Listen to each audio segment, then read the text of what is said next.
ये प्रकृति को जो भी कुछ आप दे देते हैं निरर्थक नहीं जाता है। इन सब चीज़ों से हमारा जीवन सुरक्षित रहता है।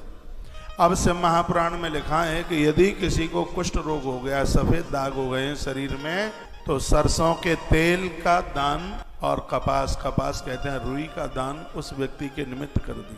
मैं अभी एक श्लोक सुनाई देता हूँ। जो कपास यानी रुई और तेल का दान करते हैं उनको उनके जीवन में कभी कुष्ठ रोग नहीं हो सकता। एक एक बात लिखने के लायक है और आप लिख नहीं पाएंगे। मैंने कल कथा के पहले ही दिन आपको निवेदन किया कि इस कथा के लिए आप एक डायरी बना लें। आपको कहीं इधर उधर भटकने की जरूरत नहीं पड़ेगी। इस ग्रंथ में बहुत बड़ा समाधान है। श्लोक में आपके सामने बोल रहा हूँ। विद्येश्वर संहिता अध्याय नंबर 16 और श्लोक नंबर है 49। इसमें वर्णन है कि रुई और तेल का दान करने से कुष्ठ जैसे रोग समाप्त हो जाते हैं। ये रोग होते नहीं हैं और जीवन की बहुत बड़ी खतरनाक बीमारी है। इस बीमारी से अपने घर के लोग ही परहेज करते हैं। पत्नी पति को स्वीकार करने को तैयार नहीं होती, पति पत्नी को, अरे उनके तो बच्चों के संबंध होना बड़ा मुश्किल हो जाता है। ऐसी भयंकर बीमारी है। रुई का दान, रुई बनाइए 1 लाख, बत्ती बनाइए उसकी, उसको घी में डुबोइए, मंदिरों में दान में दीजिए, खुद जलाइए नदियों के किनारे। इसकी इतनी बड़ी महिमा है। लिखा है तेल कार्पण सदाना। सरसों के तेल में रुई आप जलाते हैं बत्ती, तो इससे क्या है? तेल कार्पण सदाना तु भवेद कुष्ठादि संक्षय। स्पष्ट वर्णन इसमें किया गया है। यदि ऐसा आपने किया है, रुई का दान किया है, या आपने तेल का दान किया है, या आपने सरसों के तेल की बत्तियां जलाई हैं, तो इसमें कोई संशय नहीं है, कुष्ठादि रोगों को निवारण करता है। यह भगवान शिव की, भगवान शंकर की बहुत बड़ी कृपा है। और जब वही रुई बत्ती बनाकर घी में जला दी जाती है तो इष्ट का दर्शन करा देती है, अज्ञान को मिटा देती है, अपराधों को मिटा देती है। इतनी बड़ी महिमा है इसकी, इतनी बड़ी महिमा का वर्णन किया। बोलिए बांके बिहारी लाल की, श्री हनुमान जी महाराज की।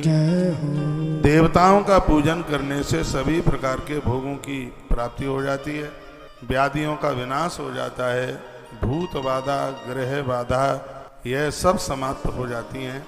निवेदन करना चाहूँगा, जो बत्ती और तेल की बात मैंने कही है, ये आदित्यवार कहते हैं, आदित्यवार कहते हैं रविवार के दिन। हाँ, तो इसमें वर्णन है कि इसको तिल के तेल के साथ आप जोतें जलाते हैं, पुरखे तृप्त हो जाते हैं। तिल का तेल, सरसों का तेल, कपास के दान के साथ ये कुष्ठ रोग का विनाश कर देता है। सरसों के तेल से बहुत बड़ी बीमारियां समाप्त होती हैं। तिल के तेल से पुरखे तृप्त होते हैं। घी में यह जलाई जावे तो इष्ट दर्शन हो जाता है। इतनी बड़ी महिमा का वर्णन किया। 49 नंबर का श्लोक है। शिव महापुराण में इसका बहुत अच्छा वर्णन किया गया है। और भी कहा गया है, हरड़, काली मिर्च, वस्त्र और दूध का दान, और किसी मंदिर में प्राण प्रतिष्ठा भगवान की, ये भी 6 रोग को समाप्त कर देती है। कहीं भी कोई मंदिर का निर्माण हो रहा है, मूर्ति प्राण प्रतिष्ठा में अपना कुछ थोड़ा सा भी सहयोग हो गया, जीवन में ये बीमारी नहीं होगी कभी। मूर्ति प्राण प्रतिष्ठा की इतनी बड़ी महिमा। प्राण प्रतिष्ठा होने से पहले प्रतिमाओं को नगर फेरी कराई जाती है, शोभा यात्रा होती है, और शोभा यात्रा में भाग लेने वाले लोग ऐसी बीमारियों से बच जाते हैं। एक बार फिर मैं निवेदन कर रहा हूँ, हरड़, काली मिर्च, वस्त्र, दूध का दान करने वाले लोग और प्राण प्रतिष्ठा में अपना सहयोग करने वाले लोग हमेशा हमेशा के लिए 6 रोग से, यानी इस कुष्ठ रोग से बच जाते हैं। 50 नंबर का श्लोक है कि हरित की मरीचाना वस्त्र क्षीरादिदानत ब्रह्म प्रतिष्ठया चैव क्षय रोग क्षयो भवे। 4 चीजें। हरण का दान बहुत बड़ा दान। हरण जानते हैं, संस्कृत में इसको हरीति कहते हैं। मरीचा नाम संस्कृत का शब्द है मरीचान, हिंदी में कहते हैं इसको मिर्च। तो काली मिर्च का दान भी बहुत बड़ा दान है। तो हरित की मरीचा नाम वस्त्र, वस्त्र का दान तो बहुत बड़ा दान है ही। क्षीरादि, क्षीर कहते हैं दूध को। और क्या है? ब्रह्म प्रतिष्ठायाम, देवताओं की प्रतिष्ठा। यदि ये काम आपसे हो गया तो क्षय रोग क्षयो भवेत, क्षय रोग नष्ट हो जाता है, कुष्ठ रोग नष्ट हो जाता है।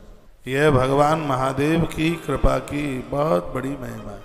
भगवान शंकर की कृपा जिसके ऊपर बरस जाए, किस चीज की कमी रह सकती। दीप और सरसों के दान से मृगी रोग समाप्त हो जाता। सरसों का तेल नहीं है, पूरी सरसों ही होती है।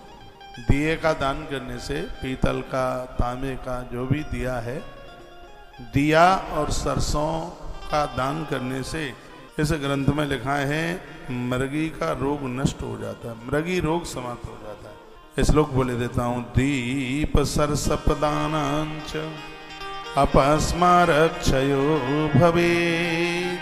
अपस्मार रोग कहते हैं मृगी का रोग। दीप सरसप, सरसप कहते हैं सरसों। दिए से, दिए का दान और सरसों का दान करने से मृगी रोग समाप्त हो जाता है। इतनी बड़ी महिमाएं हैं। सोमवार के दिन यदि कृतिका नक्षत्र पड़ जाए और इस दिन रसोई के सामान का दान किया जाए, जिन चीज़ों की जरूरत रसोई में पड़ती है, बेलन है, चकला है, पारात है, पानी का पात्र है, चाकू है, तवा है, करछली है, चिमटा है, यानी कढ़ाई है, ये भोजन बनाने वाले जो पात्र हैं, कृतिका नक्षत्र पड़ जाए सोमवार, ये लिख लो, मेरा निवेदन है इसको। और मैं लिखने के लिए बोल रहा हूं तो बात ज्यादा मजबूत है। सोमवार के दिन कृतिका नक्षत्र पड़ जाए और उस दिन रसोई में भोजन बनाने वाले पात्रों का यदि दान कर दिया गया है, घोर गरीबी समाप्त हो जाएगी, घोर दरिद्रता समाप्त हो जाएगी। पैसा टिकेगा घर में, पैसा आवेगा घर में, सर्व प्रकार की